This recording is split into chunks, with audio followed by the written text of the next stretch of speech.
हरे कृष्णा।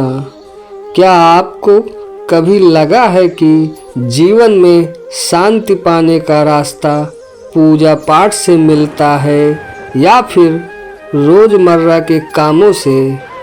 क्या भगवान चाहते हैं कि हम संसार से भाग जाएं या अपनी जिम्मेदारियों को ही पूजा बना दें? आज हम गीता के उस अध्याय पर चलेंगे जहाँ स्वयं श्री कृष्ण कर्म का ऐसा रहस्य बताते हैं जो किसी भी इंसान का जीवन बदल सकता है। मेरे प्यारे दोस्तों, आप सभी का स्वागत है। आज हम गहराई से समझेंगे अध्याय 3 कर्मयोग। यही वह अध्याय है जहाँ अर्जुन पूछता है, हे श्री कृष्ण, यदि ज्ञान श्रेष्ठ है तो मुझे इस भयंकर युद्ध में क्यों लगा रहे हैं? और फिर श्री कृष्ण मुस्कुराकर ऐसा सत्य बताते हैं जो आज भी उतना ही प्रासंगिक है जितना उस युद्ध के मैदान पर था। अर्जुन का भ्रम, कर्म या ज्ञान। अध्याय के शुरू में अर्जुन कहता है, हे केशव, यदि आपको लगता है कि बुद्धि का मार्ग श्रेष्ठ है तो फिर मुझे इस घोर कर्म में क्यों लगा रहे हैं? यह वही भ्रम है जो आज भी लाखों लोगों के मन में उठता है। क्या आध्यात्मिकता का मतलब संसार छोड़ देना है? क्या पीस का मतलब रिस्पॉन्सिबिलिटीज से भागना है? श्री कृष्ण कहते हैं, हे अर्जुन, यह भ्रम है, भागना समाधान नहीं है। कोई भी एक क्षण बिना कर्म के नहीं रह सकता। श्री कृष्ण एक गहरी बात कहते हैं, मनुष्य एक भी क्षण बिना कर्म के नहीं रह सकता।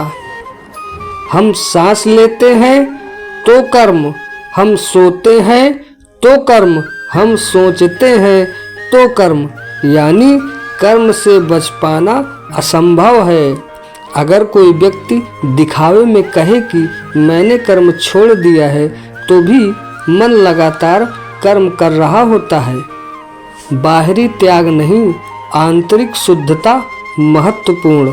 श्री कृष्ण कहते हैं, जो मन में विषयों को सोचता है पर शरीर से संयम का दिखावा करता है वह पाखंडी है। यह वाक्य तीर की तरह चुभता है। श्री कृष्ण कह रहे हैं, केवल बाहरी साधना पर्याप्त नहीं, मन बदलना बहुत जरूरी है। जंगल में चले जाओ पर मन व्यस्त हो तो जंगल भी बाजार लगेगा, पर अगर मन शांत है तो गृहस्थी भी आश्रम बन सकता है। निष्काम कर्म, काम करो पर फल की आसक्ति छोड़ो। श्री कृष्ण कहते हैं, कर्म करते रहो पर उसके फल की आसक्ति मत रखो।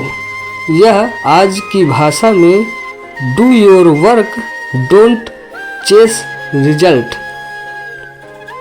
फल की आसक्ति मन को बांधती है, निष्काम कर्म मन को मुक्त करता है। यज्ञ इस संसार का मूल नियम। श्री कृष्ण यज्ञ का रहस्य समझाते हैं। यहाँ यज्ञ का मतलब सिर्फ हवन नहीं, यज्ञ समाज के लिए, दूसरों के लिए निस्वार्थ भावना से किया गया कर्म है। माता का त्याग यज्ञ, किसान का परिश्रम यज्ञ, सैनिक का धर्म यज्ञ, आपका ईमानदार काम यज्ञ। श्री कृष्ण कहते हैं, यज्ञ के लिए कर्म करो।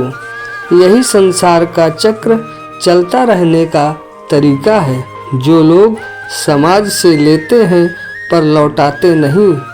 श्री कृष्ण कहते हैं, जो लोग केवल भोग करते हैं और यज्ञ में हिस्सा नहीं लेते वे पाप करते हैं। यानी कर्म से भागना समाज के प्रति अन्याय और स्वयं के प्रति भी अन्याय है।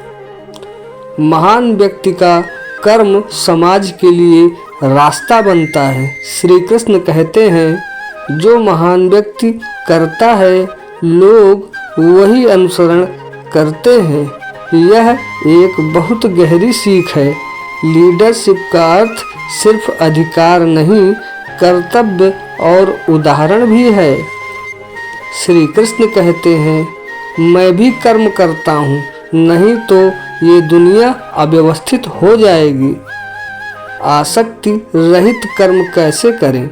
श्री कृष्ण समाधान बताते हैं, कर्म करो पर यह मत सोचो कि मैं करता हूँ, सोचो सब ईश्वर की इच्छा से हो रहा है। कर्तापन का त्याग यही है योग का हृदय। इच्छा से क्रोध, क्रोध से मोह, मोह से पतन। श्री कृष्ण बताते हैं कि इंद्रियां विषयों की ओर भागती हैं। अगर इन्हें रोका ना जाए तो इच्छा पैदा होती है। इच्छा टूटे तो क्रोध आता है। क्रोध से मोह, मोह से बुद्धि भ्रष्ट और फिर जीवन पतन की ओर। परिहार, इंद्रियों को लक्ष्य के अधीन रखना। मन को दिशा दो, मन को भटकने मत दो। स्वधर्म वही करो जो तुम्हारे स्वभाव के अनुकूल हो। श्री कृष्ण कहते हैं, दूसरों के धर्म से बेहतर है अपना धर्म, चाहे वह साधारण ही क्यों ना हो। हर व्यक्ति विशिष्ट है, किसी का कर्म युद्ध, किसी का सेवा, किसी का व्यापार। दूसरों की नकल में जीवन खो जाता है। अपना स्वभाव, अपनी पहचान, अपना कर्म, यही स्वयं का धर्म है। निष्कर्ष, कर्म ही योग है। श्री कृष्ण कहते हैं, ज्ञान, ध्यान, त्याग सब ठीक है, पर सबसे ऊपर है कर्म। निष्काम कर्म मन को शुद्ध करता है और शुद्ध मन ईश्वर को अनुभव करता है। कर्म ही वह नाव है जो जीवन के पार ले जाने वाली है। जीवन को यज्ञ बनाओ।